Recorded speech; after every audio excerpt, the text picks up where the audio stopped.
Hello guys, namatawag kayo sa Smart kasi may nag-text sa akin na isi-share down yung 3G. Kaya sabi nila, tumawag daw ako sa Smart sa asterisk 888 hotline. Actually, tumawag na ako ngayon. Hindi na ako ng information. Sir Abel. Hello po. Yes po sir, maraming salamat po sa pag-answer sa line and pasensya na rin po sa long sir. Sinak ko lang po maigi sir yung mismong account po natin. So upon checking po sir is, yes po, kailangan na po siyang i-upgrade. So, yung pag-upgrade po ng SIM card po sir, for handling po siya. So directly po tayo pupunta sa Smart Store para po mag-upgrade po ng SIM. So magdadala lamang po tayo sir ng one valid ID. And pati rin po yung physical SIM na kailangan po i-upgrade, sir, dadagdagan po natin. So, same day din naman po, makukuha din naman po yung physical SIM na the same number, and wala naman po bayad yung SIM replacement or SIM upgrade.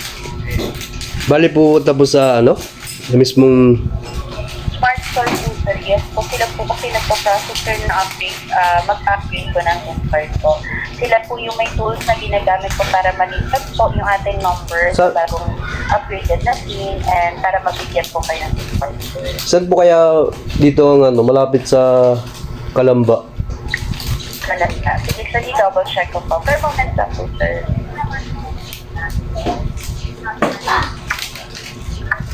Isa ay butas na. Under Kalamba po, sir. Malapit po ba tayo sa SM Kalamba? Opo, isang sakay po. Isang sakay. Okay, sir. So, sa SM Kalamba po, sir, meron po Smart Store sa may second floor, Cyber Zone area. Yung mga gadget area po, sir. So, kapag nandun na po tayo, sir, i-check lang po natin yung logo po ni Smart. Yan na rin po yung pinaka-store po namin, sir. And, open naman po from Monday to Sunday, 10 a.m. to 9 a.m. So, everyday naman, sir, even weekend, open naman po sila. And just for hours po nila, sir, 1 hour, 10 a.m. to 9 a.m. Magdadala po ako ng ID? Yes po, valid ID and pati rin po yung physical SIM na ipapa-replace po natin or ipapa-upgrade. Yun po sir, dadalhin po natin. For authentication na tayo po yung owner ng number. And same day din sir, makukuha din po yung physical SIM po na pin-upgrade po. And yun po, wala naman din pong bayad sir. Wala po tayong babayaran. Yung pinakang SIM po ipapalitan din po yan or ito na rin po kaya yun? Hindi po sir, papalit bagong physical SIM sir. So, kailangan pa upgraded na po yung SIM card para hindi po tayo mag-problem sir sa services po. Since tatanggalin na po ni Smart yung under 3G signal, so matitira na lang sir 4G and 5G po. So, kailangan po makapag-replace na po tayo ng SIM sir para kumbaga sir, baka kapag totally nawala na po sa 3G is mawawala na rin po ng signal ng ating since lumang SIM na po siya, so kailangan po ma-upgrade po para makasagap po ng signal ng under 4G and 5G po. Ibig sabihin po po yan, nationwide, di ganun po? Yes po sir, yes po, lahat naman po ng area na may signal po ni Smart. So may mga specific area lang din po sir, pero kumbaga sir, pinatutupad na rin po ito ni Smart na tatanggalin na po yung 3G na signal po sir, para po tayo po ay mas mabilis po and mas malakas po yung saga po ng signal since 4G and 5G na po available. Sige po. Okay po sir. So anytime naman sir, Hanggang katapusan na lang po yata Ano sir? Hanggang katapusan na lang daw yata itong i-close na yung Sir, yun nga lang sir, wala pa naman yung advisory, yung specific or specific date kung kailan po siya matatapos or kumbaga matatanggal po na pero kung na-inform na po tayo ni Doc Text na tayo po ay kailangan na po magpa-upgrade and kailangan na po natin magpa-upgrade sir para bago pa po mangyari yun sir, okay na po yan. sige po. Ano ko na lang. Okay po, salamat po Sir Abel. Thank you po. Sige po. Okay po. So aside from this one sir, baka may other concern pa for clarification? Pag pala yung mga deactivation po, yung katulad sa mother ko, pwede rin ipa-update sa kanila?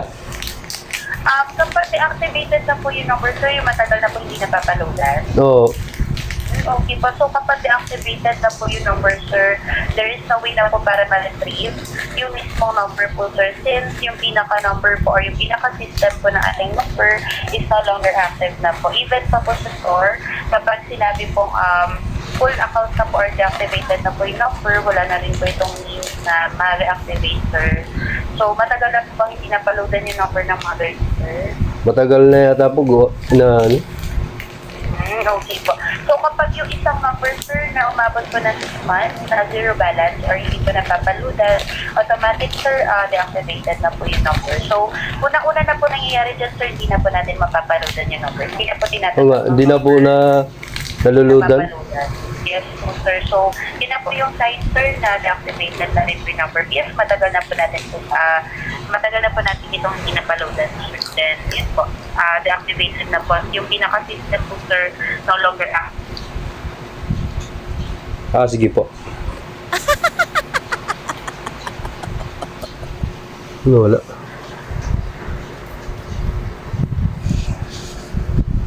Yoy, pupunta tayo sa SM Wait. para pa-upgrade ng SIM card for free. Huwag sa mag-hassle at tumawag for free.